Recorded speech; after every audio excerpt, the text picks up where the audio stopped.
bonne lettre de motivation, c'est quoi? Une bonne lettre de motivation, c'est rare.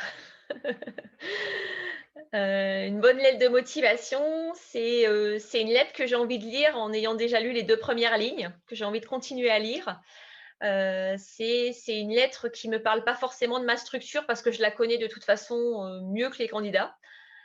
C'est une lettre qui met en avant les compétences, les expériences précédentes du candidat qui peuvent être utiles pour le poste, ou pour le stage que je propose, et c'est une lettre qui me donne envie de rencontrer le candidat.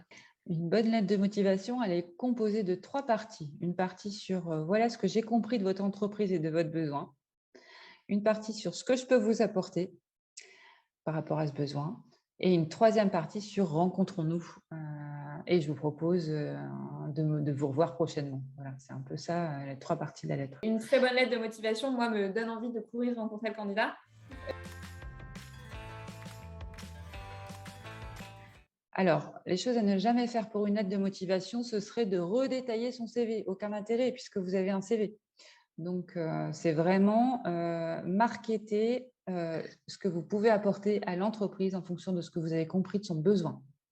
Dans une lettre de motivation, ça me semble pas utile de redire son CV. Et on le voit beaucoup et sur des postes de cadre, je trouve ça embêtant. On attend, plus d'analyse dans une lettre de motivation, plus d'analyse du poste, un rapport entre, les compétences que j'ai dans mon CV, vous les avez vues, et ce que vous proposez vous. Mettre un peu en tension ces deux éléments-là dans la lettre de motivation, plutôt qu'une simple récitation du CV où en fait, ça n'apporte pas grand-chose. Dans une lettre de motivation, ne jamais faire de faute d'orthographe, et aussi, alors je dirais pas ne jamais faire, mais éviter de parler, de manière très, très banale, de paraphraser le site internet de l'entreprise ou de la structure dans laquelle vous postulez pour dire, bah, des choses que nous, en tant que recruteurs, on connaît déjà et dont on se fiche un peu en vrai, hein, qui prennent de la place, qui remplissent la lettre, mais qui sont pas très utiles. J'attends quelque chose de pertinent de la part du candidat. Si c'est une, offre par rapport, à la transition écologique, j'attends qu'il y ait, les deux-trois dernières actions, que la ville a pu mener, voilà. J'attends que ce soit plus une contextualisation, de la part du candidat qui nous montre, en fait, qu'il a pris la peine de faire deux-trois recherches avant de postuler, et qu'il connaît, 2-3 éléments, de la politique municipale et notamment du poste sur lequel il candidate. Euh, Plus qu'il nous fasse une déclaration d'amour à la ville.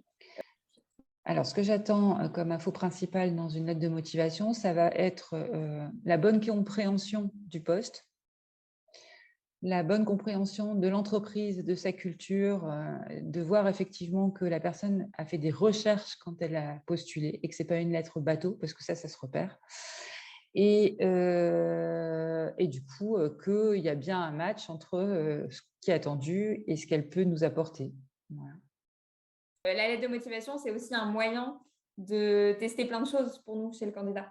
Est-ce que le raisonnement est clair? Est-ce qu'on arrive à suivre? Est-ce que c'est bien écrit? Est-ce que voilà, la présentation, c'est très bête et administratif, mais c'est important. Et puis, ça nous permet de commencer à connaître le candidat, à comprendre le candidat, et ça peut donner envie ou pas.